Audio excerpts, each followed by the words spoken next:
우리 마태복음 28장 18절 말씀 우리 다 같이 한 목소리로 한번 선언하겠습니다. 예수께서 나와 말씀하여 이르시되 하늘과 땅의 모든 권세를 내게 주셨으니 아멘. 이 시간 시선 고정 주만 바라보는 동행이라는 제목으로 함께 말씀 나누시겠습니다. 이 새로운 시간 앞에선 우리 모두에게 주 예수 그리스도의 은혜와 평강이 함께하기를 원합니다. 오늘부터 우리는 올간 그 신년 특별 기도회 저녁 기도회로 모입니다. 이번 기도회의 전체 주제는 주와 함께 걷는 믿음의 여정 동행입니다. 여러분, 동행이 무엇입니까? 지난번에 말씀드렸다시피 누군가가 옆에서 걷는 것이 아닙니다. 동행이라는 것은 함께 마음을 맞추고 함께 걸어가는 것을 의미합니다. 근데 주님께서 우리에게 약속하신 동행은 내가 함께 할게. 내가 함께 할게. 그리고 내가 도와줄게. 내가 앞서갈게. 나만 따라와. 힘들어? 내가 밀어줄게. 나에게 기대. 그 하나님의 의지가 담긴 하나님의 동행의 약속이고 선언입니다. 그래서 우리는 우리와 함께 하시는 그 하나님께 우리의 시선을 두고 그 하나님의 마음을 따라 나아갈 수 있기를 소망합니다. 올 한 해 우리에게 주신 표가 끝날까지 주와 동행하는 교회입니다. 정말 이 표처럼 우리의 삶의 끝날까지 주와 함께 동행의 걸음이 계속될 수 있기를 소망합니다. 오늘 그 첫 번째 시간으로 동행의 가장 기초가 되는 것이 뭘까요? 저희 집 사람이 이런 거 하지 말라 했는데 우리 어린 친구들도 와 있고 우리 친구들 동행의 가장 기초가 뭘까요?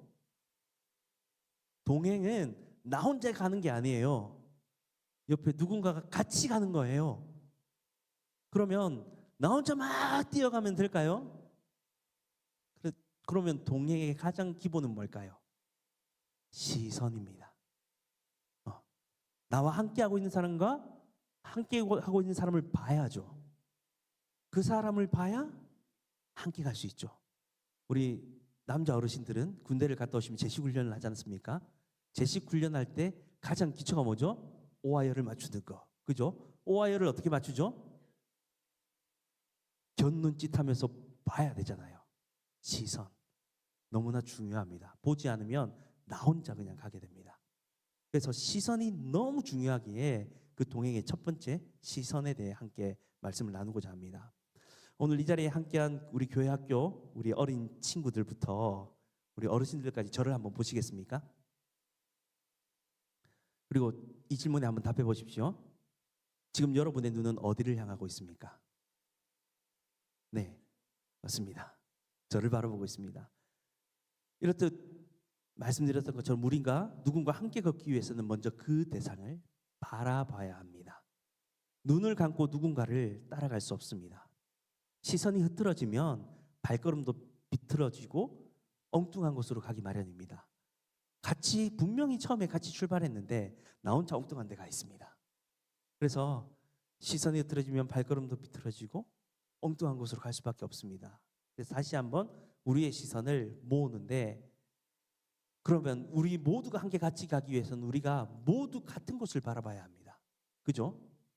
근데 그 기준이 누가 해야 되느냐에 따라서 참 천차만별입니다. 그죠? 우리 모두가 얼마나 다양합니까? 근데 우리 모두가 한 마음과 한 뜻이 되어 가려면 오직 한 곳, 주님만을 바라봐야 합니다.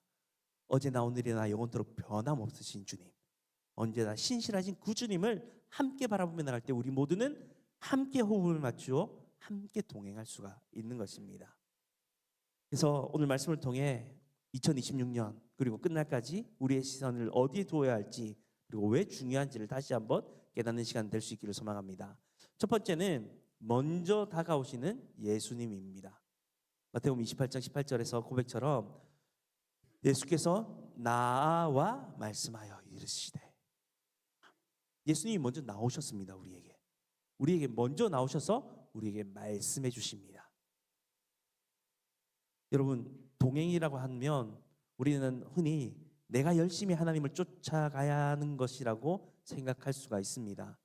내가 노력해서 하나님 옆에 붙어 있으려고 노력하는 그림을 그립니다. 하지만 성경은 다르게 말합니다. 예수께서 나와라고 기록되어 있습니다. 우리가 주님을 찾아간 것이 아닙니다. 주님이 먼저 우리를 찾아오셨습니다. 죄와 허물로 죽었던 우리, 영적인 눈이 멀어 어디로 가야 할지 모르던 우리에게 주님이 먼저 찾아오셨습니다. 이것이 개혁주의 신앙에서는 불가항력적인 은혜라고 이야기합니다. 나의 의지와는 상관없이, 나의 어떠함과는 상관없이 그저 나를 있는 그대로 받아주시고 나에게 먼저 찾아와 주신 하나님의 은혜. 여러분, 동행의 시작은요, 나의 결심이 아니라 나를 먼저 찾아오신 주님의 발걸음으로부터 시작되는 것입니다. 그런데 그렇게 우리에게 먼저 다가오신 주님이 어떤 분이시라고 이야기합니까?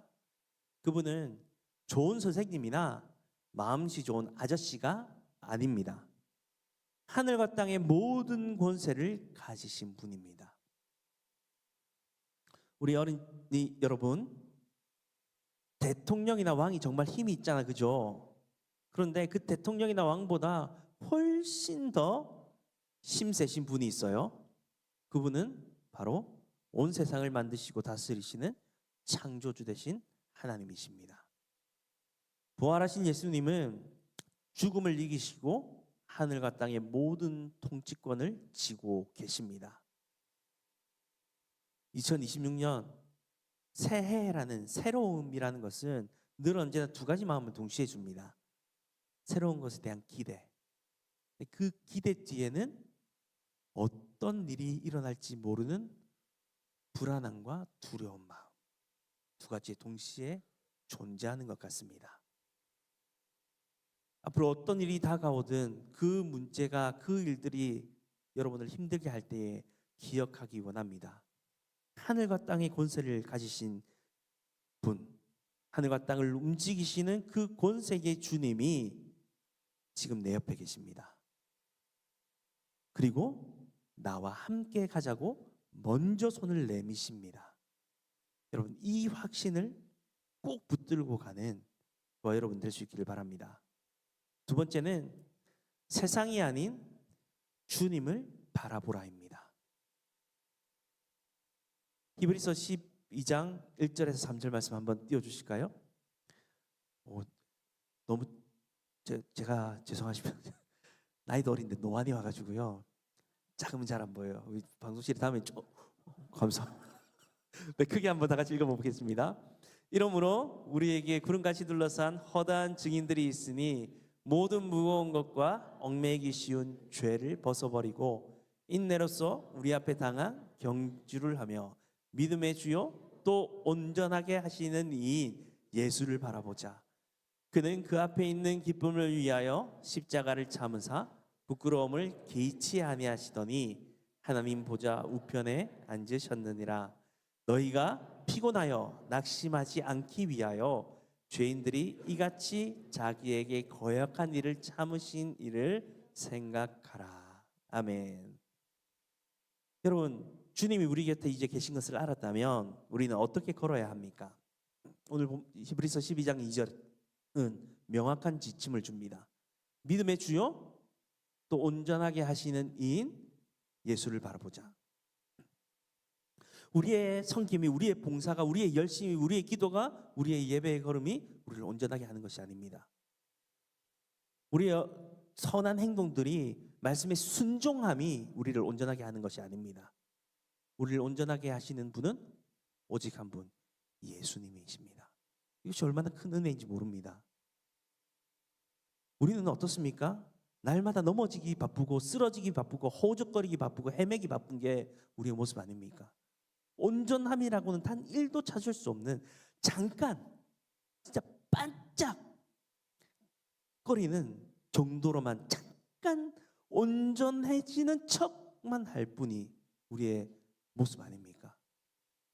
그런데요, 너무 감사한 것은요, 우리가 아닌 예수님이 우리를 온전하게 하신다라고 약속하셨습니다. 그렇게 말씀하고 계십니다. 이게 얼마나 큰 은혜인지 모릅니다. 여기서 예수를 바라보자라고 하시는데, 바라본다는 말은 단순히 쳐다본다라는 의미를 가지고 있는 것이 아닙니다. 눈을 떼지 않고 집중해서 응시하는 것을 말합니다. 마치 마라톤 선수가 뭐만 보고 달려가죠? 뭐만 보고 달려가죠? 이러면 마라톤 못합니다. 완주를 못합니다. 완주를 위해서 뭐만 보고 달려가죠? 결승선. 제 귀도 모르나 제가 말씀하셨는데 못 들은 것 같습니다. 죄송합니다.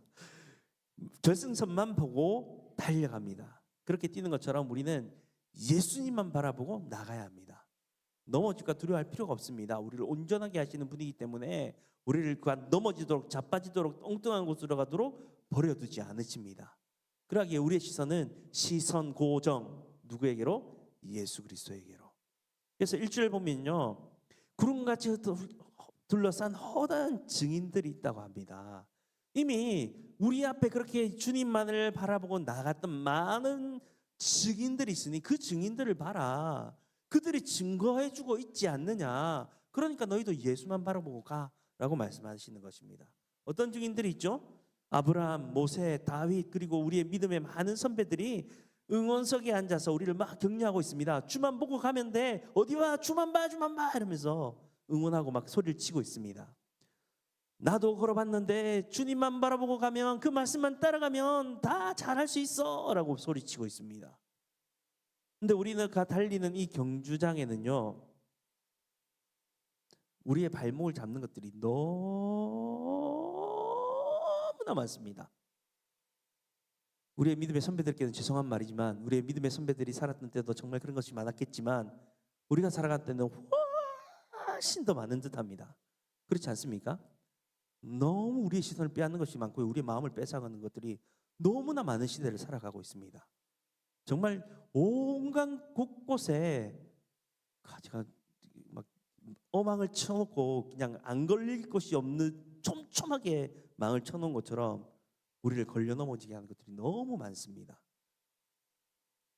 그것들 중에 가장 큰 것들, 가장 우리를 잘 넘어뜨리게 하는 것이 뭐라고 합니까? 성경은 무거운 것과 얽매기 쉬운 죄입니다. 염려, 욕심, 근심, 미움, 다툼, 이런 것들이 우리의 시선을 자꾸 빼앗아가는 것입니다. 성경 속에 무리를 걸었던 베드로의 이야기 아시죠? 우리 친구들도 알지, 그지? 무리를 걸었던 베드로의 이야기. 그 예수님이 물리를 걸어오실 때에 베드로도 용기를 내어 배에서 뛰어내렸습니다. 그리고 빠졌습니까? 아닙니다. 걸었습니다. 어떻게 그가 걸을 수 있었을까요? 안 나와 있지만 성경의 대로 말씀대로라면 그의 시선이 누구를 향했기 때문에? 온전하게 하시는 예수를 바라봤기에, 주님만 바라봤기에, 다른 것에 시선을 안 빼앗기에 걸어갈 수 있었습니다. 즉 무리를 걷는 동행을 경험했습니다. 그런데 그 순간 베드로의 귓가에 휘잉 하고 지나가는 거센 바람 소리가 들려왔습니다. 그러니까 그 바람의 시선이 빼앗기고 울렁이는 파도의 시선을 빼앗기는 순간 어떻게 됐습니까? 그의 시선이 예수가 아닌 그 바람과 파도를 바라보는 순간 물에 즉시 빠지고 말았습니다. 사랑하는 성도 여러분, 2026년에도 끊임없이 우리의 시선을 빼앗는 바람들과 풍랑들이 우리를 덮치려 할 것입니다. 출렁이는 파도가 눈에 들어올 것입니다.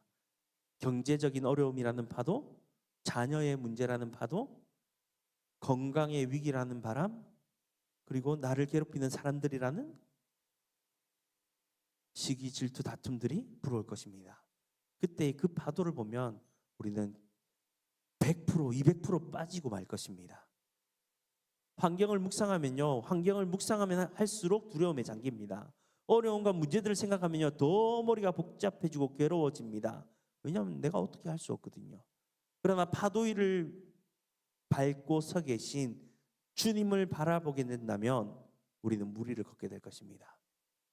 실패했던 베드로가 어떻게 합니까? 다시 소리치며 주여 나를 구원하소서라고 소리치는 순간, 주님을 찾는 순간 베드로가 경험한 것이 무엇입니까?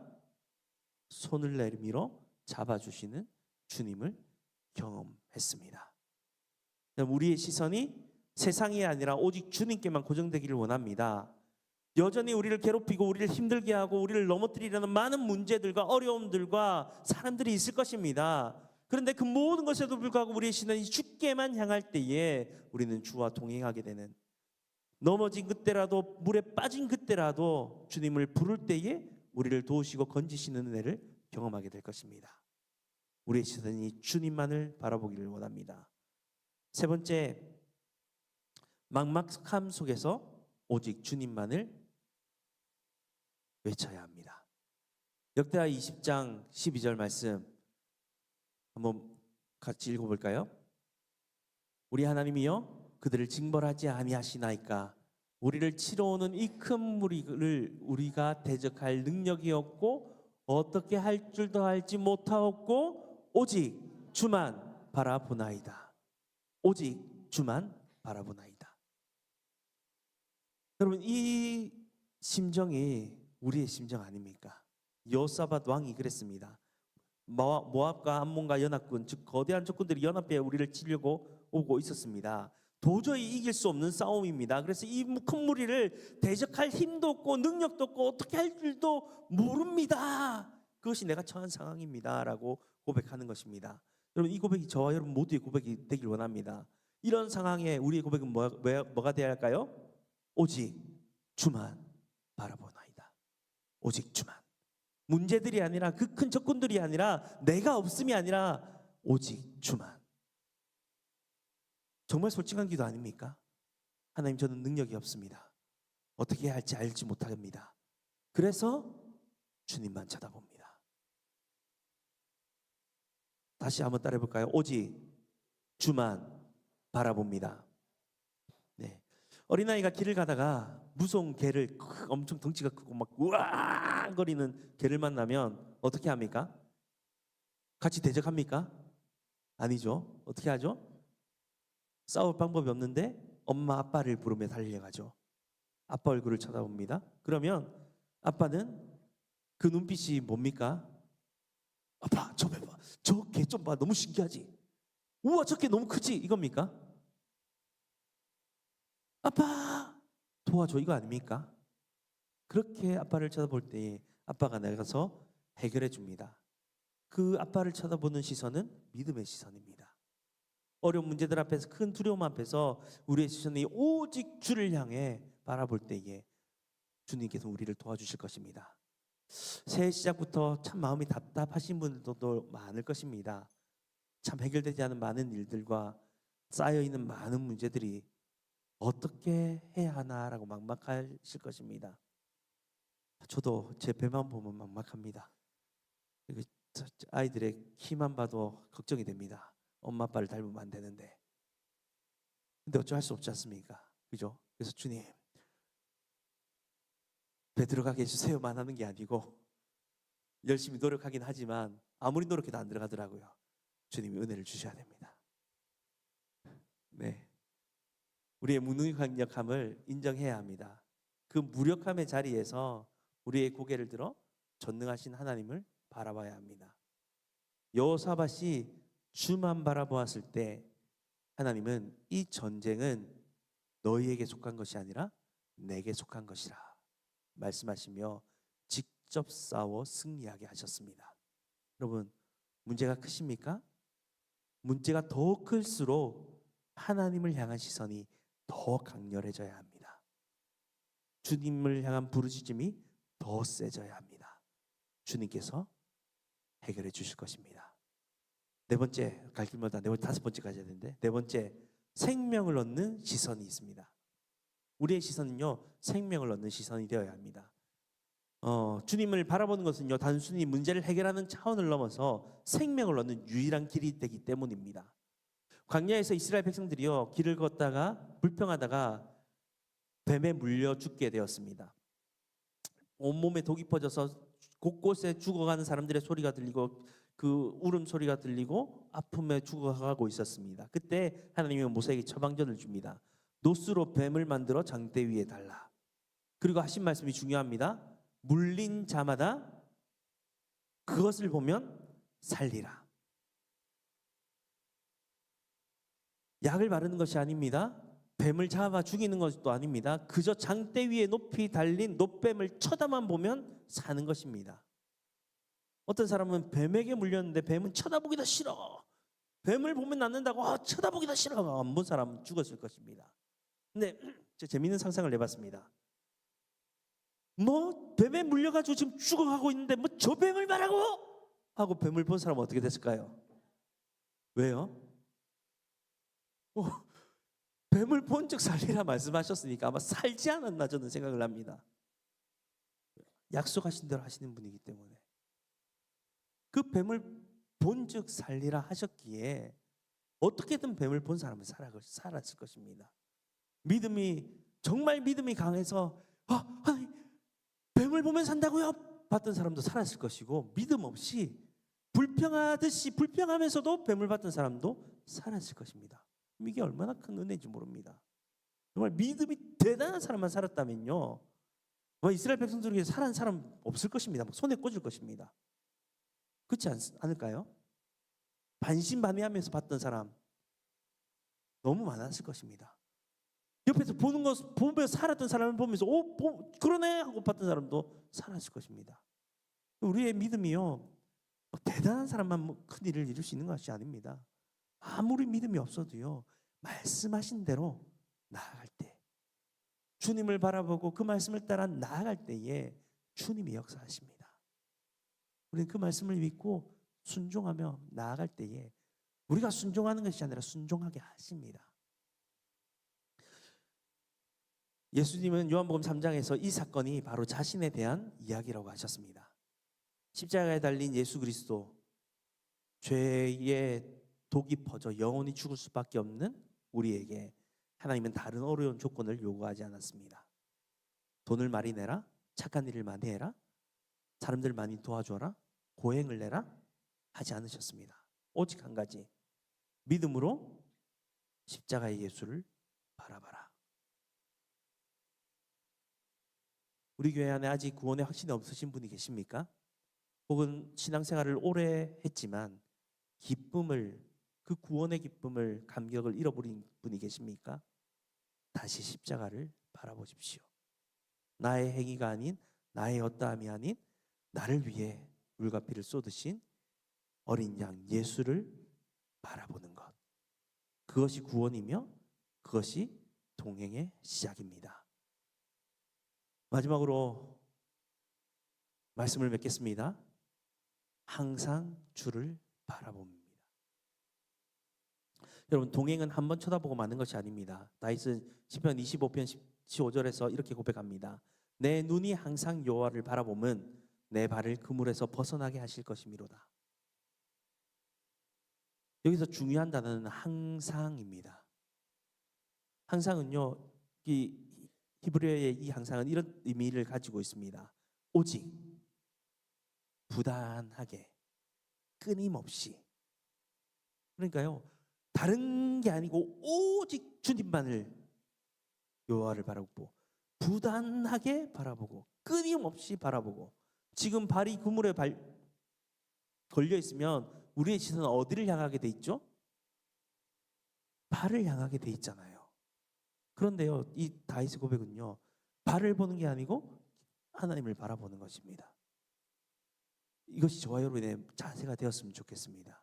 항상 주일 예배 때만 하나님을 바라보는 것이 아니라 월요일부터 토요일까지 이어지는 세상과 속에서 하나님을 바라보는 것, 스마트폰과 내 통장 잔고만을 바라보며 한숨 쉬는 것이 아니라 오직 주님만을 바라보는 것.